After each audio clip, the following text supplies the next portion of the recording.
As someone who plays a lot of Mario Kart, it should come to no surprise that I have courses that I like more than others.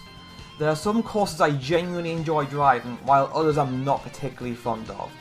So while I was thinking about which courses were my favourite, I came up with the idea to rank every single course in the Mario Kart franchise, starting with Super Mario Kart. I'll make videos in order of each game's release, then I'll make one final video including every single course in the entire franchise. But before I begin, I'll talk about how I'll be ranking these courses. Given how my most recent and only rankings video, a lot of people weren't too happy with a few of my opinions.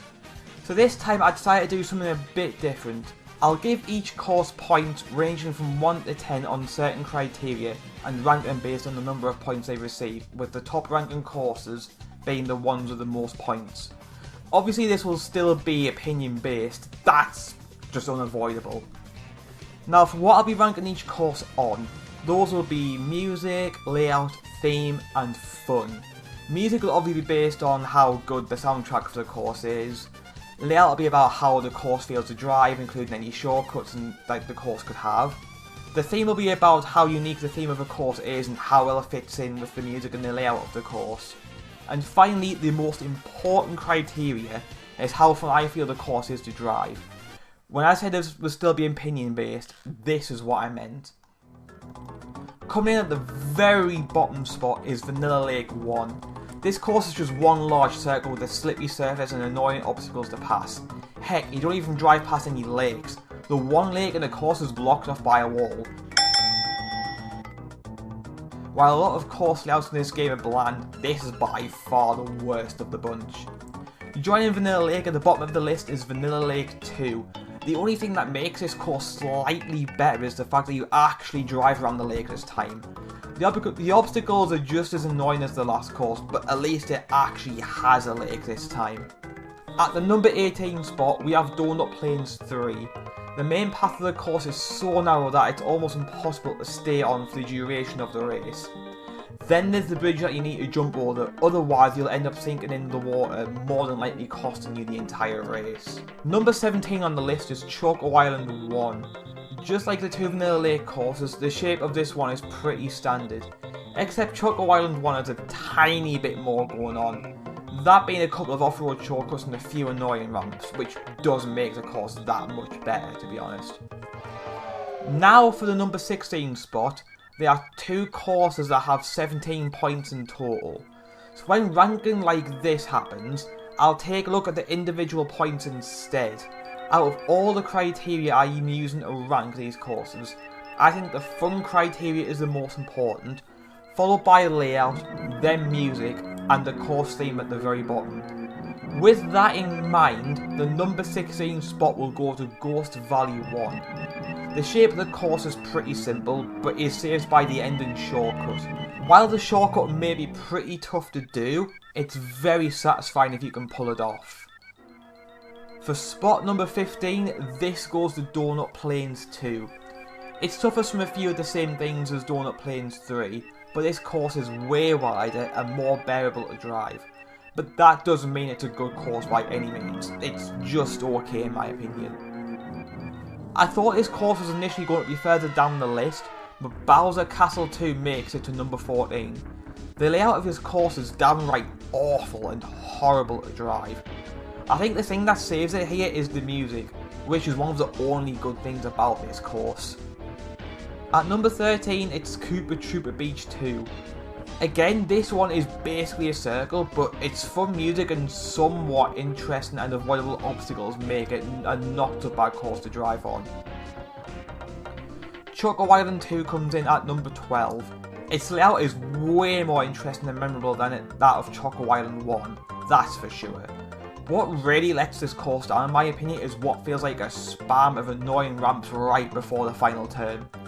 If you were to move about a quarter of them, I think it'd make this course just slightly better. Ending the bottom half of the list, we have Donut Plains 1.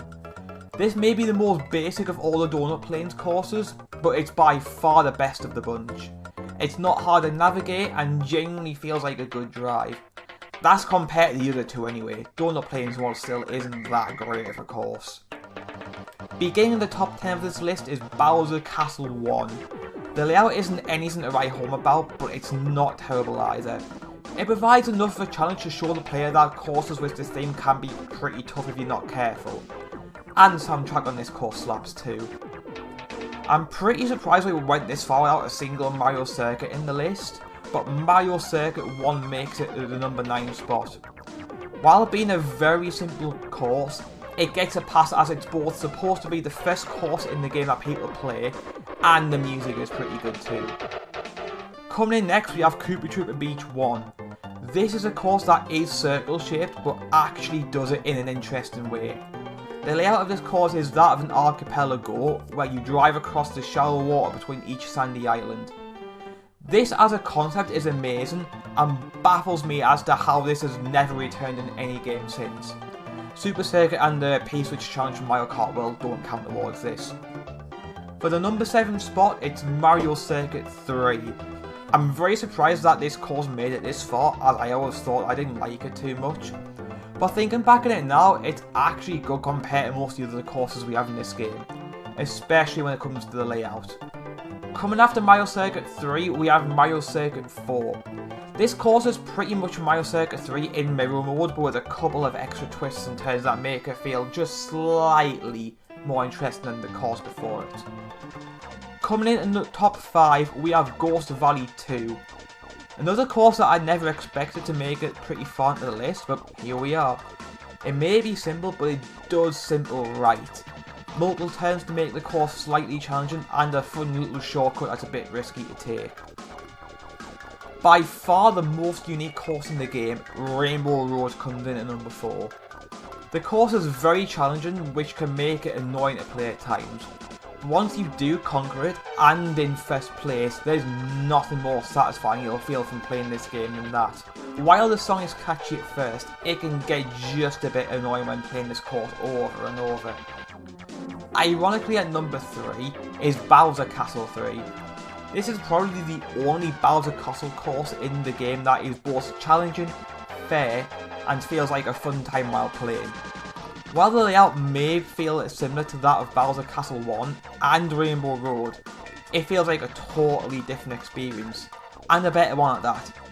And yes, the map of Bowser Castle 1, Bowser Castle 3 and Rainbow Road are all share a very similar shape.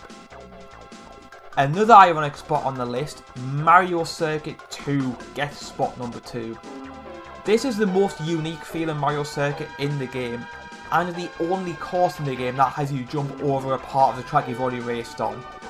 That alone makes you forget about how simple the course layout is. This should come as no surprise if you've been keeping track of every course I've ranked so far. Ghost Valley 3 is my favourite course from Super Mario Kart.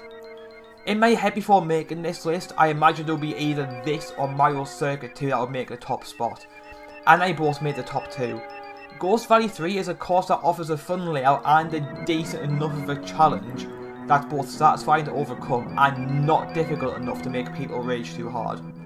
It's a good blend of what a late game course should be. So if you noticed during the video, I didn't really have a lot to say about these courses. Well, that's because most of these courses aren't really that good. I'd say the ones that made it to the top 6 are like the only ones I'd consider as decent. I do realise that the limitations on the SNES hardware does have a huge impact on the simplicity of a lot of these courses, but that doesn't stop a course from being bad. Right, so anyway, that is the end of this video. Thank you so much for watching. Like, subscribe, all the good stuff, and I'll see you all next time.